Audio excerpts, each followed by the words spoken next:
सुरक्षा के तमाम इंतजाम किए गए हैं। एसपीटी गार्ड्स और तमाम सिक्योरिटीज के इंतजाम पुख्ता किए गए हैं।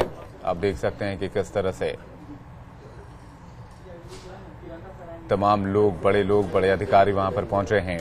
खास लोगों की बात करें तो यूपी अध्यक्ष सोनिया गांधी, इसके अलावा मीरा कुमार और विपक्ष के भी तमाम बड़े नेता यहां पर मौजूद हैं।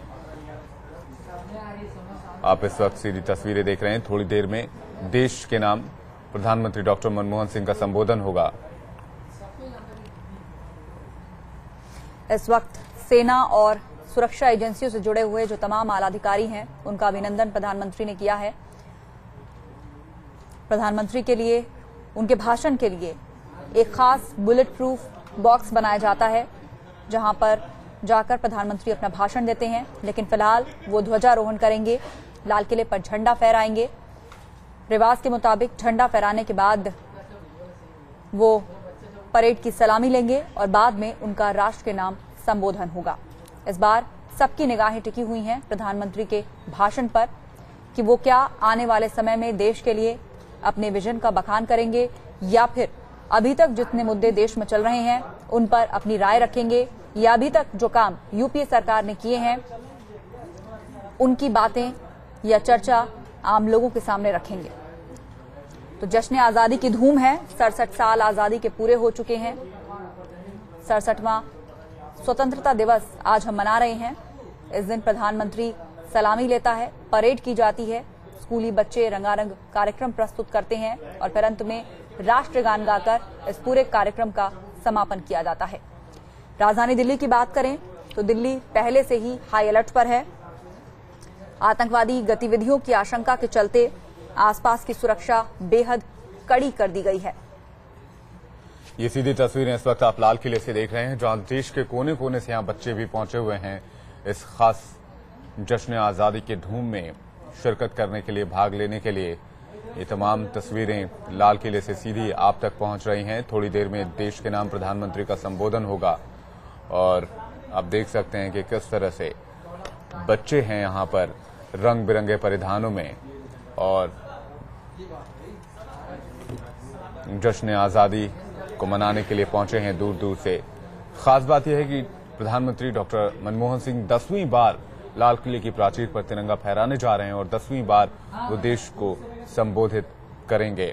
लेकिन अहम मसला ये देखना होगा कि क्या उपाय, क्या हल वो रखते हैं देश के सामने इस तरह की जो चुनौतियां हैं। इस वक्त डॉक्टर मनमोहन सिंह, जो कि भारत के प्रधानमंत्री हैं, तिरंगा फहराते हुए सीधी तस्वीरें लाल किले की प्राचीर से।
सारे जहां से अच्छा हिंदोस्तां हमारा। इस मधुर धुन के साथ मन देशभक्ति की उमंग से सराबोर हो जाता है। वायुसेना के विंग कमांडर आशीष शर्मा के नेतृत्व में अंतर सेना और दिल्ली पुलिस की राष्ट्रीय ध्वज गारद का विसर्जन। भारत ने स्वाधीनता के बाद हर क्षेत्र में उपलब्धियां हासिल की हैं और मजबूत कदमों से लगातार आगे बढ़ रहा है। And as the national flag guard marches off, the early morning light taking on a brighter hue as the day unfurls like the national flag, bringing with it the dawn of another 15th of August, the day that India awoke to freedom in 1947.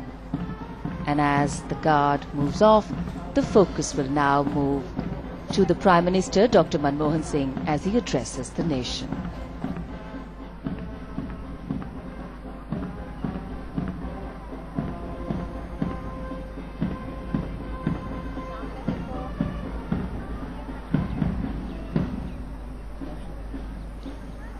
मेरे प्यारे भारतवासियों, भाइयों, बहनों और प्यारे बच्चों, मैं आप सभी को इस स्वाधीनता दिवस पर बधाई देता हूं।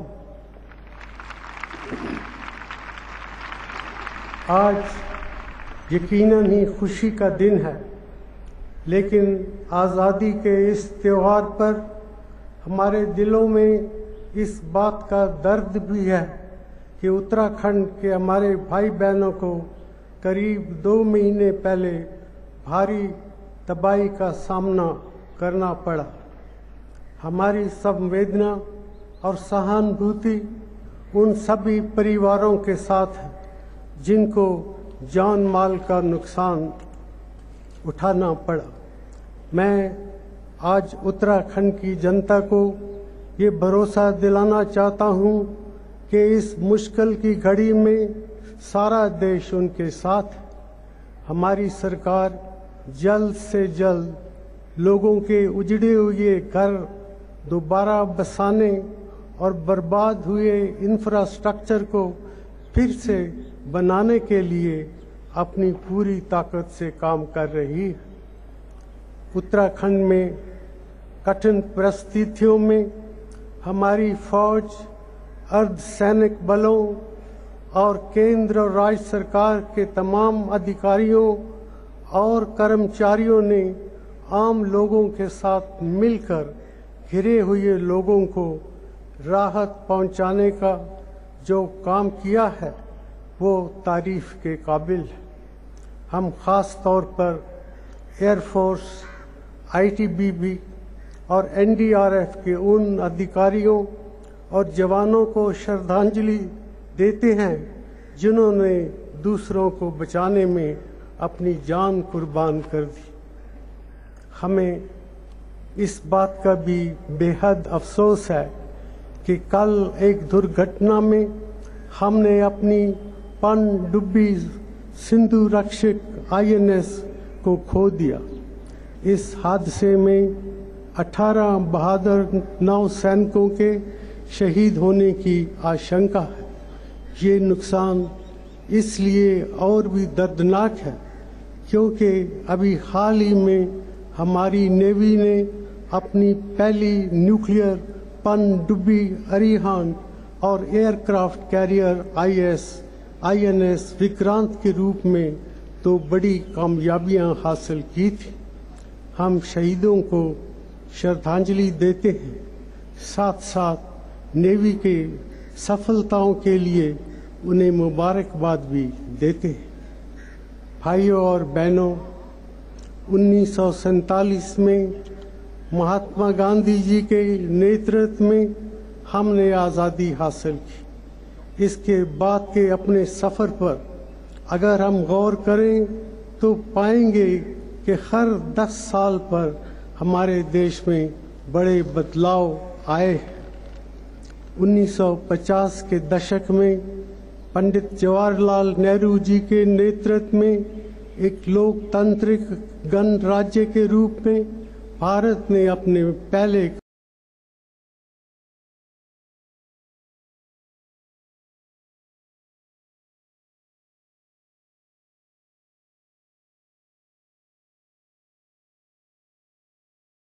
1950 के दशक में पंडित जवाहरलाल नेहरू जी के नेतृत्व में एक लोकतांत्रिक गणराज्य के रूप में भारत ने अपने पहले कदम रखे।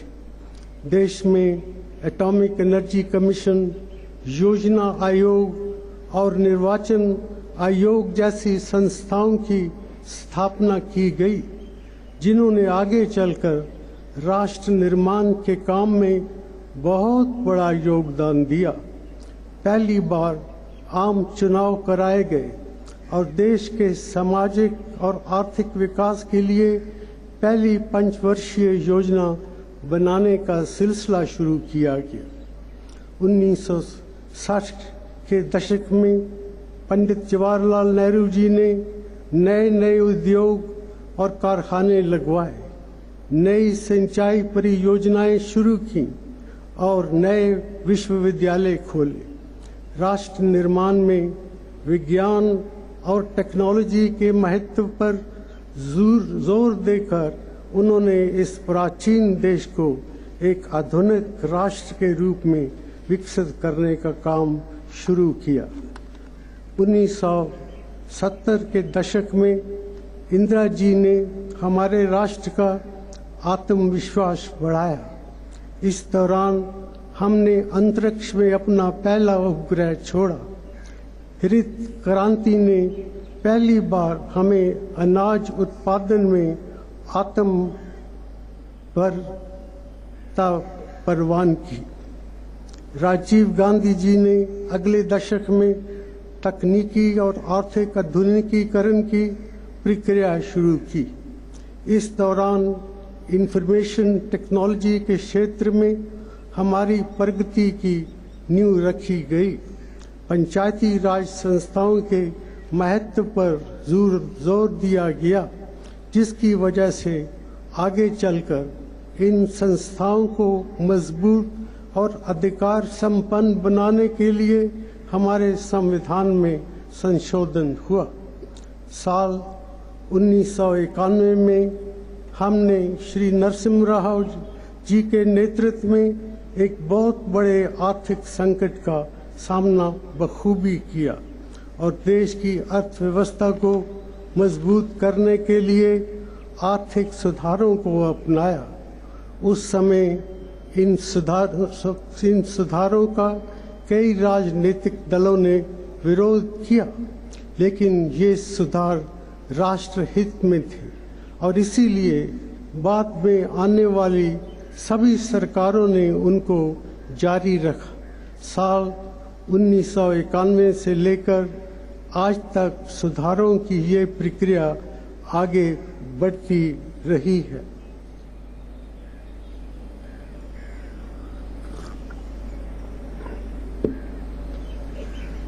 भाइयों और बहनों, मेरा मानना है कि पिछला दशक भी हमारे देश के इतिहास में बहुत बड़े बदलावों का दशक रहा है। देश की आर्थिक समृद्धि जितनी इस दशक में बढ़ी है, उतनी पहले किसी दशक में नहीं बढ़ी। लोकतांत्रिक ताकतों को बढ़ावा मिला है और समाज के बहुत से वर्ग विकास की प्रक्रिया से पहली बार जुड़े हैं। आम आदमी को नए अधिकार मिले हैं, जिनकी बदौलत उसकी सामाजिक और आर्थिक ताकत बढ़ी है।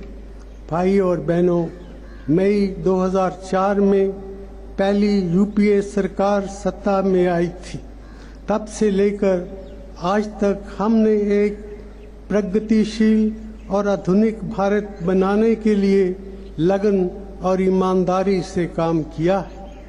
हमने एक खुशहाल भारत की कल्पना की है, एक ऐसा भारत जो सदियों से चले आ रहे गरीबी, भूख और बीमारी के बोझ से मुक्ति पा चुका हो, जहां शिक्षा के उजाले से अज्ञानता और अंधविश्वास के अंधेरे दूर हो चुके हो, जहां सामाजिक समानता हो और सबको एक जैसे आर्थिक अवसर प्राप्त हो, जहां समाज के किसी भी तबके को अन्याय और शोषण का सामना न करना पड़े।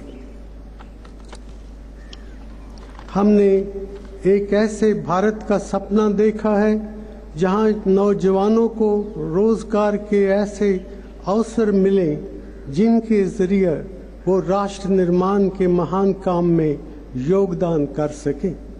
हमने अंतर्राष्ट्रीय स्तर पर भारत की आवाज़ बुलंद करनी चाहिए।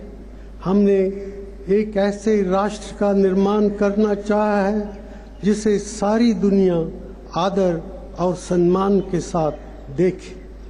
इन सपनों को साकार करने के लिए हमने कई कदम उठाए, लेकिन सफ़र लंबा है।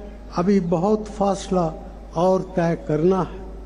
भाई और बहनों, अभी कुछ दिन पहले हमने फूड सिक्योरिटी कानून बनाने की दिशा में एक ऑर्डिनेंस जारी किया है। फूड सिक्योरिटी बिल अब संसद के सामने है और हमें उम्मीद है कि ये जल्द ही पास हो जाएगा। इस कानून का फ़ायदा हमारे गांव की 75% और शहरों की आधी आबादी को पहुंचेगा।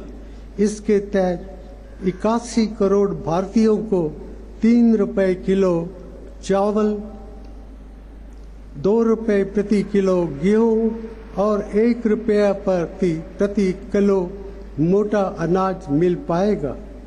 ये दुनिया भर में इस तरह का सबसे बड़ा प्रयास है। हम अपने किसानों की मेहनत के वजह से ही इस कानून को लागू कर पाए। साल 2011-12 में हमारी अनाज पैदावार 25.9 करोड़ टन रही, जो एक रिकॉर्ड है। बिना तेज कृषि विकास के हम अपने गांव में खुशहाली पहुंचाने का मकसद हासिल नहीं कर सकते। पैदावार बढ़ाने और किसानों को उनकी फसल का बेहतर मूल्य दिलवाने के लिए हमने लगातार कोशिशें की। फसलों के खरीद मूल्यों में पिछले 9 सालों में पहले से कहीं ज़्यादा बढ़ोतरी की गई है। गेहूं और धान के खरीद मूल्य दुगने से भी अधिक किए गए। कई ऐसे राज्यों में जहां पहले अनाज की कमी रहती थी, आज उनकी अपनी ज़रूरत से ज़्यादा पैदावार हो रही है। 11वीं पंचवर्षीय योजना के दौरान कृषि विकास की औसत सालाना दर 3.6% रही है, जो 9वीं और 10वीं योजना दोनों से ज़्यादा है। अब ग्रामीण इलाकों में खुशहाली बढ़ने के साफ संकेत दिखाई देने लगे। साल 2004 से लेकर 2011 तक प्रति व्यक्ति उपभोग किया जा रहा सामान और सुविधाएं पहले के मुकाबले 4 गुना तेजी से बढ़ी। ग्रामीण मजदूरी दर में भी कहीं अधिक तेजी से वृद्धि हुई। मनरेगा की बदौलत ग्रामीण क्षेत्रों में करोड़ों गरीब लोगों को रोजगार मिल रहा है। गरीबी को नापना एक मुश्किल काम है। गरीबी की परिभाषा को लेकर लोगों के अलग अलग मित हैं, लेकिन हमें गरीबी की चाहे कोई भी परिभाषा अपनाए, इस बात से इनकार नहीं किया जा सकता कि 2004 के बाद गरीबी कम होने की गति तेज हुई है। कई ऐसे राज्य जो बहुत समय से पिछड़े माने जाते थे और जिनमें कुछ को बीमारू कहा जाता था, आज तेजी से विकास कर रहे हैं। भारत में हर बच्चे को शिक्षा के अवसर देने के लिए हमने शिक्षा का अधिकार कानून बनाया है। आज देश में लगभग सभी बच्चे प्राथमिक स्कूलों में पढ़ रहे हैं। कॉलेज जाने वाले छात्राओं की संख्या पिछले 9 सालों में दुगनी से भी ज़्यादा हो गई है। गरीबों और कमज़ोर तबकों के बच्चों को शिक्षा के अवसरों का फ़ायदा दिलाने के लिए हमने बड़े पैमाने पर वजीफ़ों के कार्यक्रम शुरू किए हैं। आज देश भर में 2 करोड़ से ज़्यादा बच्चों को केंद्र सरकार द्वारा वजीफे दिए जा रहे हैं। उच्च शिक्षा के आज देश भर में 2 करोड़ से ज़्यादा बच्चों को केंद्र सरकार द्वारा वजीफे दिए जा रहे हैं। उच्च शिक्षा के क्षेत्र में कई नए संस्थान खोले गए हैं, जैसे 8 नए IIT, 7 नए IIM, 16 नई सेंट्रल यूनिवर्सिटीज़ और 10 नए NIT। साइंटिफिक रिसर्च को बढ़ावा देने के लिए भी नई संस्थाएं खोली गईं। साइंस की पढ़ाई में ज़्यादा छात्रों को शामिल करने के लिए और विदेशों से भारतीय साइंसदानों की वापसी आसान करने के लिए ठोस कदम उठाए गए हैं। लेकिन शिक्षा प्रणाली में सुधार लाने के लिए अभी बहुत कुछ करना बाकी है। बहुत सारे स्कूलों में अभी भी पीने का साफ पानी, शौचालय और अन्य सुविधाएं उपलब्ध नहीं है।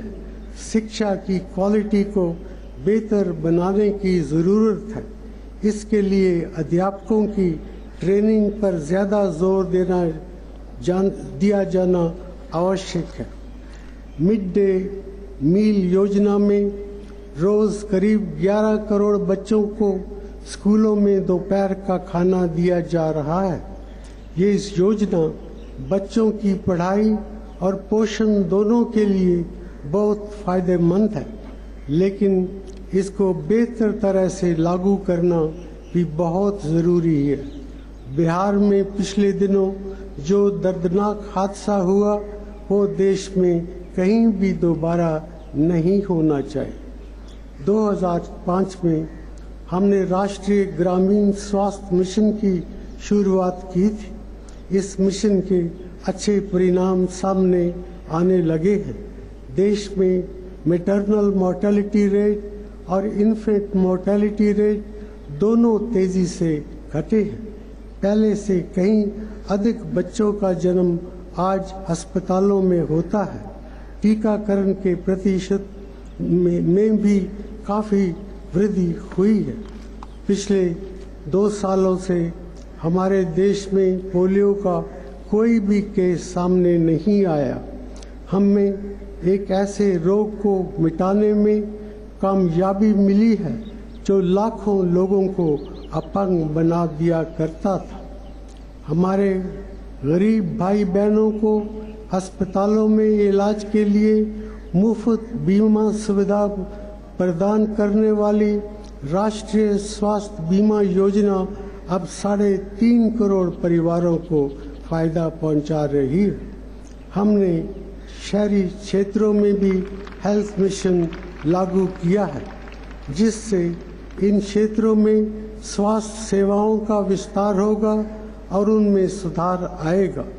महिलाओं की सुरक्षा को बेहतर करने के लिए हमने महिलाओं के विरुद्ध अपराधों से संबंधित कानून को मजबूत बनाया है। इंफ्रास्ट्रक्चर यानी सड़कों, रेलगाड़ी, बिजली उत्पादन, सिविल एविएशन, बंदरगाहों और टेलीकॉम जैसे क्षेत्रों में भी पिछले 9 सालों में काफ़ी तरक्की हुई है। गांवों को जोड़ने वाली प्रधानमंत्री ग्राम सड़क योजना के तहत 2 लाख किलोमीटर नई सड़कें बनाई गई हैं। 37,000 किलोमीटर से ज़्यादा नए हाईवे बनाए गए हैं, जिनसे व्यापार और यात्रा अब ज़्यादा आसान हो गए। 40 से ज़्यादा हवाई अड्डों का निर्माण या नवीनीकरण किया गया है। सन 2004 में सिर्फ 7% लोगों के पास टेलीफोन कनेक्शन थे। आज 73% लोगों को ये सुविधा प्राप्त है। ग्रामीण इलाकों में ये प्रतिशत 2 से बढ़कर 40 हो गया है। बिजली उत्पादन में रिकॉर्ड बढ़ोतरी हुई है।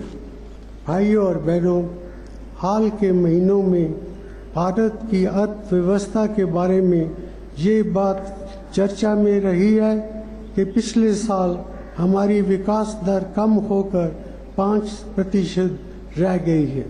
ये बात सच है और हम इस हालत में सुधार लाने की पूरी कोशिश कर रहे हैं, लेकिन सिर्फ हमारा देश ही अकेला आर्थिक कठिनाइयों का सामना नहीं कर रहा है। पूरी विश्व अर्थव्यवस्था के लिए पिछला साल मुश्किल भरा रहा है। यूरोप के बड़े बड़े देशों में इस वक्त मंदी चल रही है। दुनिया भर में हर जगह निर्यात बाजारों की स्थिति में गिरावट आई है। सभी विकासशील देशों को मंदी का सामना करना पड़ा है। मेरा मानना है कि भारत में धीमे विकास का दौर बहुत दिन नहीं चलेगा। पिछले 9 सालों में हमारी अर्थव्यवस्था में औसतन 7.9% सालाना की बढ़ोतरी हुई है। विकास की ये रफ्तार अब तक किसी भी दशक में हुई प्रगति से कहीं ज्यादा है।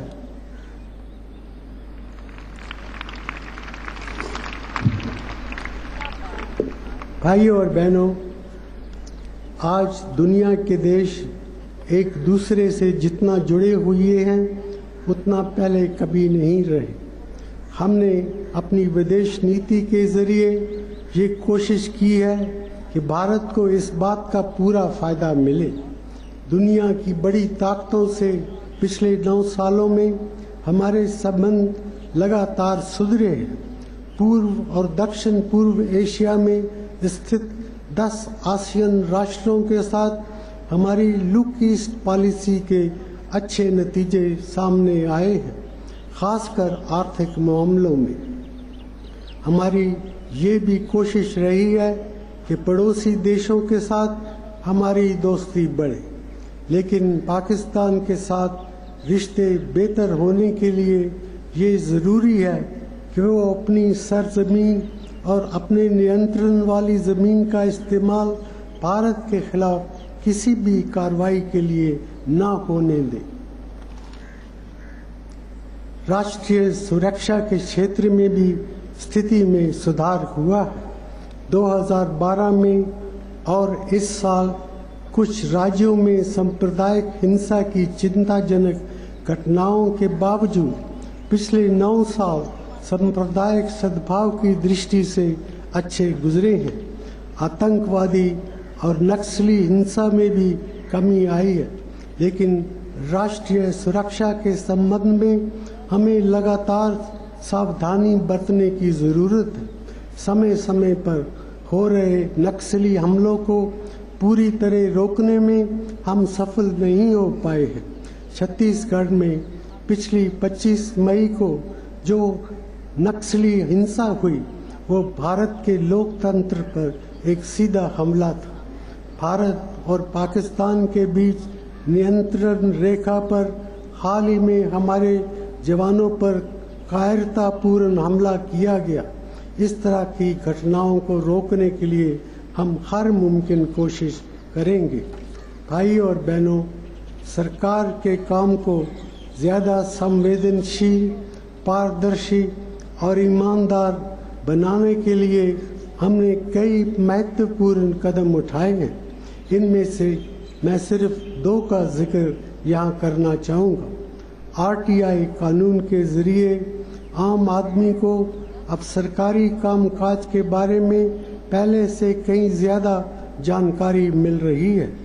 इस कानून का इस्तेमाल एक बड़े पैमाने पर हर स्तर पर हो रहा है। ये कानून अक्सर गड़बड़ी और भ्रष्टाचार को सामने लाता है और सुधार का रास्ता खोलता है। मुझे यकीन है कि आने वाले समय में RTI की वजह से सरकारी कामकाज में और सुधार आएगा। हमने संसद में लोकपाल बिल प्रस्तुत किया है। लोकसभा ने इसे पास कर दिया है और अब इस पर राज्यसभा विचार कर रही है।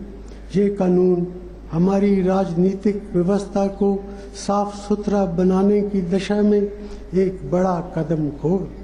भाइयों और बहनों, हमने पिछले दशक में एक लंबा सफ़र तय किया है, लेकिन अभी बहुत कुछ करना बाकी है।